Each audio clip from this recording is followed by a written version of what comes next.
नमस्कार दोस्तों, स्वागत है आपका बिहारी मिथिला वाले चैनल पे। आज हम बात करेंगे नासिक में स्थित त्र्यंबकेश्वर ज्योतिर्लिंग के, जो नासिक शहर से 28 किलोमीटर दूर है। भारत की दूसरी सबसे बड़ी नदी का स्रोत है। वर्तमान मंदिर का निर्माण पेशवा बाजीराव ने मुगल शासक औरंगजेब द्वारा नष्ट किए जाने के बाद बनवाया था। ये मंदिर ब्रह्मगिरी, नीलगिरी और कालगिरी नाम के 3 पहाड़ियों के बीच स्थित है। मंदिर के अंदर 3 लिंग है, जो शिव, ब्रह्मा और विष्णु का प्रतीक है।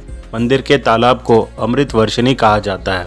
त्र्यंबकेश्वर ज्योतिर्लिंग की स्थापना के विषय में शिव पुराण में एक कथा वर्णित है। महर्षि गौतम अपनी पत्नी के साथ तपोवन में रहते थे। वहां रहने वाले ब्राह्मणों को महर्षि से ईर्ष्या होने लगी। ब्राह्मणों ने एक षड्यंत्र के तहत महर्षि गौतम पर गौ हत्या का आरोप लगाया और उन्हें तपोवन आश्रम छोड़कर कहीं और जाने को कहा। विवश होकर ऋषि गौतम अपनी पत्नी अहिल्या को लेकर कोसों दूर रहने लगे, परंतु उन ब्राह्मणों ने उनका जीना वहां भी दूभर कर दिया। वे कहने लगे, गौ हत्या के कारण अब तुम्हें वेद पाठ और यज्ञादि के कार्य करने का कोई अधिकार नहीं रह गया है। महर्षि गौतम ने अपने ऊपर गौ हत्या का पाप हटाने के लिए भगवान शिव की आराधना की। उन्होंने 1 करोड़ पार्थिव शिवलिंग की आराधना की।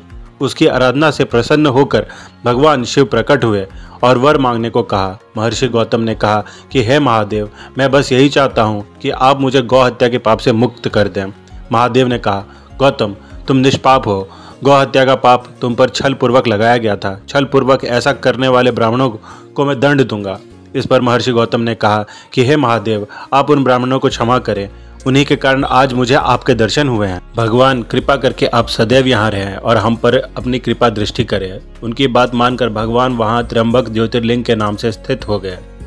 दोस्तों, इस ज्योतिर्लिंग से गोदावरी नदी का उद्गम है और गोदावरी नदी से जुड़ी एक कथा है। एक बार लगातार 24 वर्षों तक अकाल पड़ा और लोग भूख प्यास से व्याकुल होने लगे। वर्षा के देवता इंद्र महर्षि गौतम से प्रसन्न थे और इसलिए महर्षि गौतम के आश्रम, जो कि त्र्यंबकेश्वर में था, वहां प्रतिदिन वर्षा की। महर्षि गौतम के आश्रम में अनेकों ऋषियों ने शरण ली।